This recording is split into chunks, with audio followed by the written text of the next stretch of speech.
Greetings, friends, and welcome to Captain Samuel's Sodal Ye. Hothouse was written in 1961 as a series of novellas and combined into a fix-up novel in 1962. It's by white English author Brian Aldiss, who was born in 1927. It's science fiction.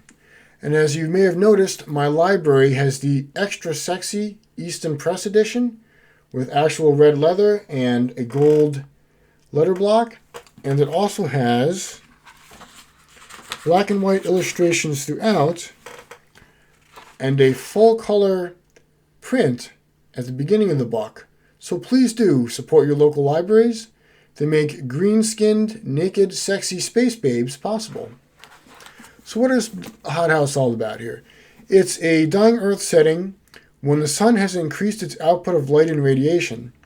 The Earth and the Moon have stopped rotating, so the parts of the Earth and the Moon that face the sun have become overrun with mutated plant life.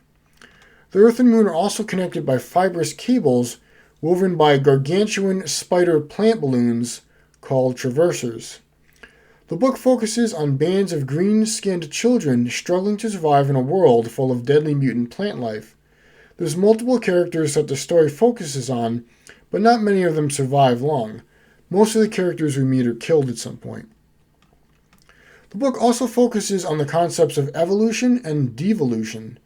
The plants have devised myriad ways to survive, and also because the world is dying, life is regressing backwards towards single-celled organisms.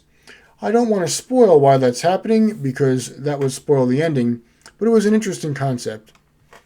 The real highlight of the story is the bizarre and intriguing characters and scenarios in the story. For example, some characters want to get from the Moon to the Earth, so they find a traverser that has had part of its insides gored out and filled with the larvae of the tiger fly.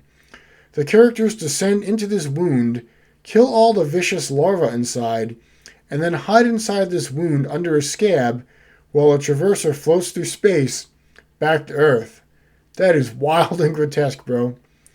In terms of what I liked and didn't like about the book, this book is regarded as a classic, and for good reason.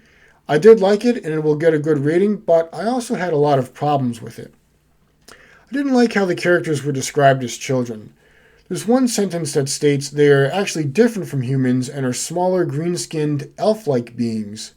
I wish that description had been used consistently throughout the book, because I found it uncomfortable and distasteful reading about children getting killed, having sex, and in one scene, it's implied that a character is gang raped by wolfmen.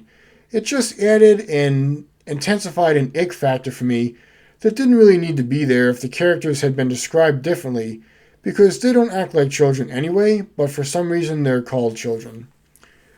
I also felt that the book's characters had no driving motivation other than to just survive.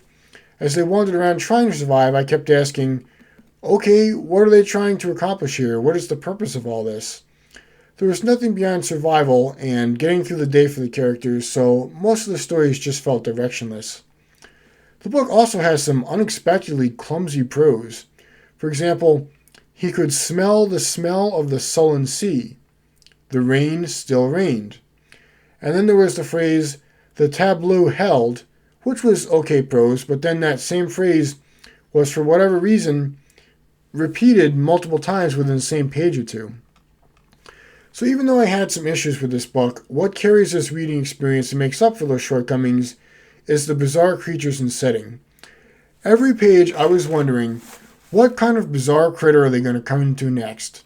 Or saying to myself, wow, how did Brian Aldiss come up with all this weird stuff? This is great.